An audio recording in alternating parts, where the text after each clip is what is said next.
Bonjour les EB5, on se retrouve aujourd'hui pour l'explication d'un nouveau texte de lecture. Je vais vous expliquer aujourd'hui un texte de lecture intitulé Les Misérables. Ce texte se trouve dans votre livre et il est divisé en 4 parties qui se complètent. Les personnages, les lieux et le temps sont les mêmes dans les 4 textes. Donc soyez attentifs pour bien comprendre ces textes. Commençons tout d'abord par connaître les personnages. Ça veut dire qui ou qui sont les personnages. En premier lieu, le personnage principal, c'est une petite fille nommée Cosette. Ensuite, le second personnage, c'est Monsieur Madeleine. C'est le monsieur qui viendra à son aide. Parmi les personnages aussi, il y a les Thénardier. C'est un couple d'aubergistes, ça veut dire un homme et une femme qui possèdent un hôtel et chez qui la petite Cosette vivra. Et les filles Thénardier, Ponine et Zelma, ce sont les filles de monsieur et de madame Thénardier et qui sont vraiment méchantes. Après les personnages, nous devons connaître les lieux, ça veut dire où se passe l'action. Premièrement, c'est sur le chemin qui mène à la source, ça veut dire dans la forêt. Le second lieu, c'est près de la source, ça veut dire au bord de l'eau. Et ensuite, sur le chemin de retour, ça veut dire quand Cosette devra rentrer chez les Thénardier, aussi c'est dans la forêt. La troisième information nécessaire, c'est quand. Ça veut dire à quel moment l'histoire se passe.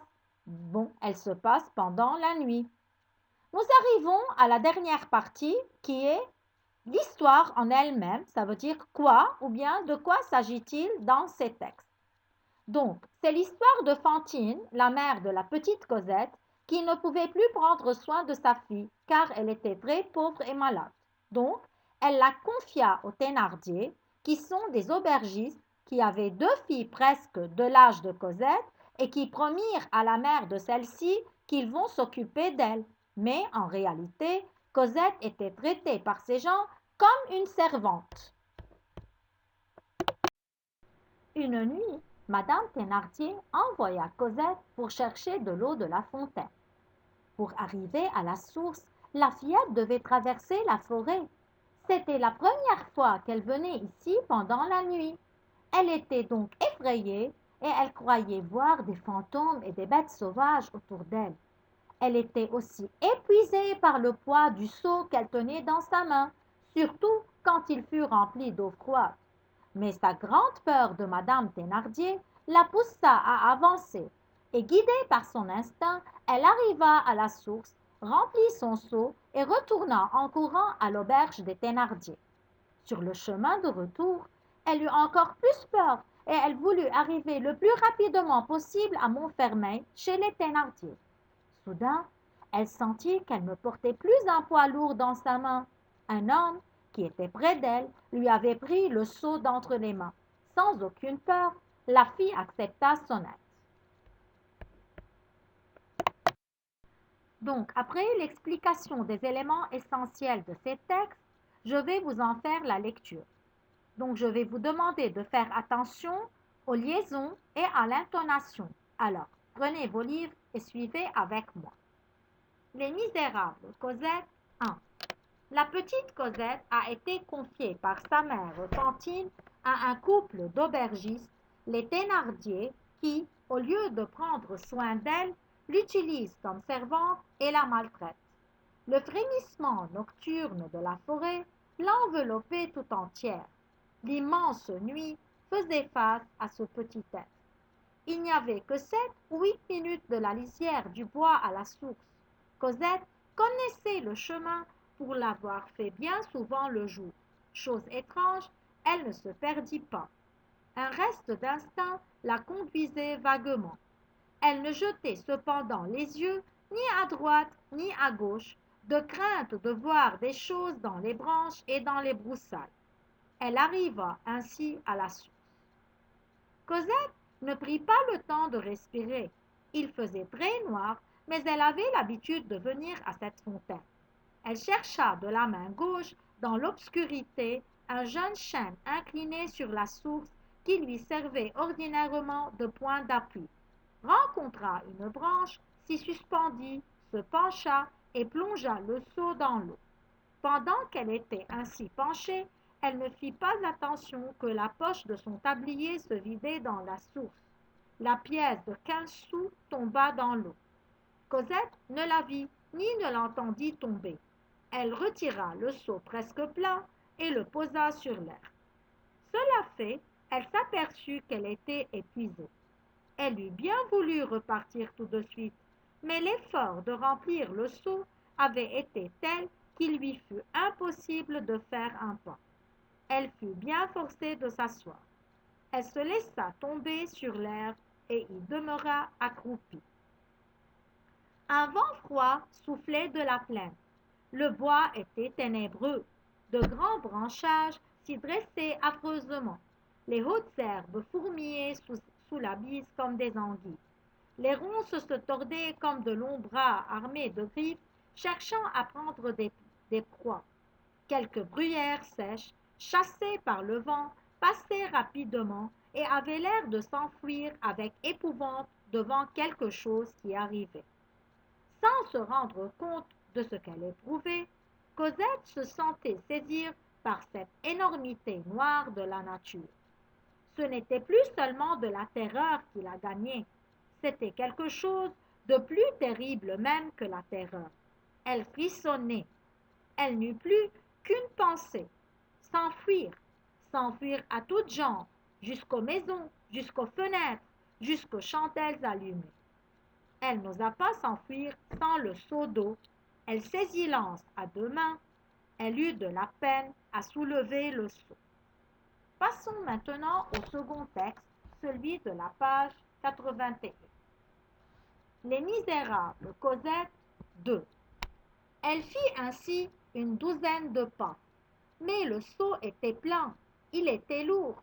Elle fut forcée de le reposer à terre. Elle respira un instant, puis elle enleva l'anse de nouveau et se remit à marcher, cette fois un peu plus longtemps. Le poids du seau tendait et roidissait ses bras maigres.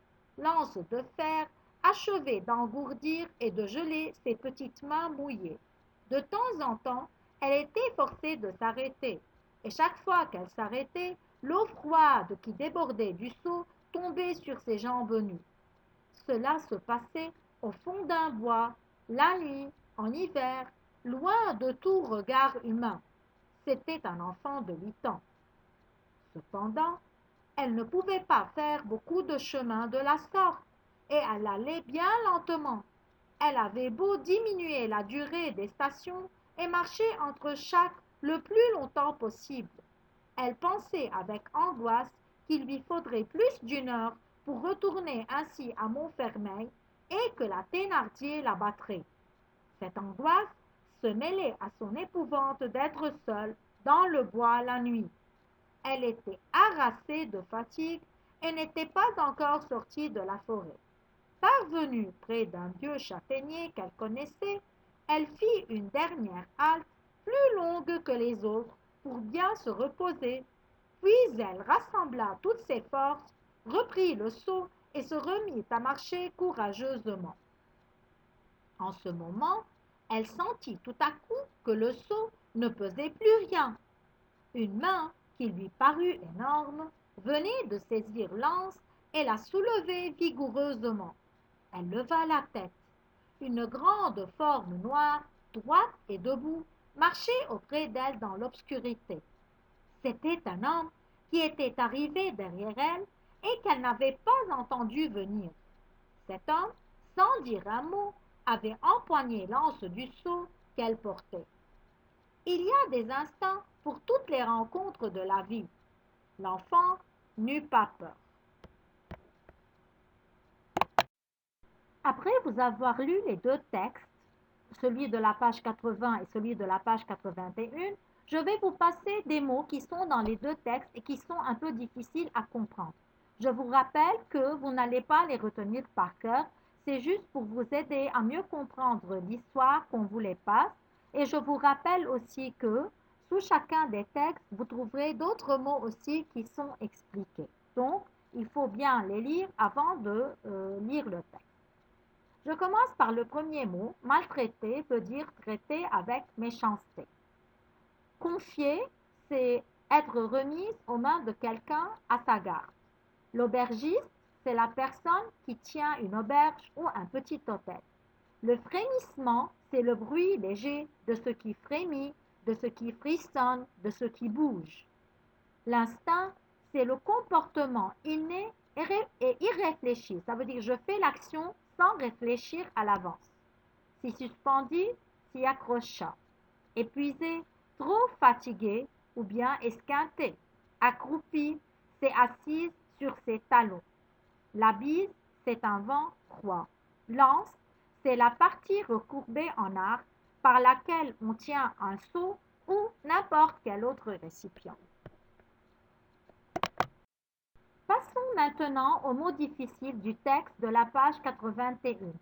Forcer veut dire obligé. Engourdir, c'est priver de mobilité et de sensibilité. C'est quand on sent qu'on a les membres lourds, qu'on ne peut pas les bouger librement. Déborder, c'est passer par-dessus le bord du seau. Empoigner, c'est prendre en serrant dans la main. C'est comme empoigner le seau. On lance dans notre main. De la sorte, ça veut dire de cette façon ou ainsi. L'angoisse, c'est la peur. L'épouvante, c'est la terreur. C'est aussi un synonyme de l'angoisse et de la peur, mais c'est un sentiment qui est plus fort. Une halte veut dire une pause ou un arrêt. Vigoureusement, c'est avec vigueur ou avec force. Une station, c'est un arrêt. Et un instinct, c'est un pressentiment. Donc, vous allez remarquer que le mot instinct est répété 2 fois. C'est parce que dans chacun des textes, il a un sens différent. Dans celui-là, l'instinct veut dire un pressentiment. Ça veut dire que c'est quelque chose que je ressens à l'avance, avant que ça n'arrive. Et dans le premier texte, l'instinct, c'est quelque chose en nous qui guide la personne, qui fait l'action sans y réfléchir. Finalement, je vous remercie pour votre attention et je vous demande de bien lire les 2 textes et d'essayer de les comprendre afin de pouvoir travailler les questions qui sont à leur suite. Et je vous dis à la prochaine.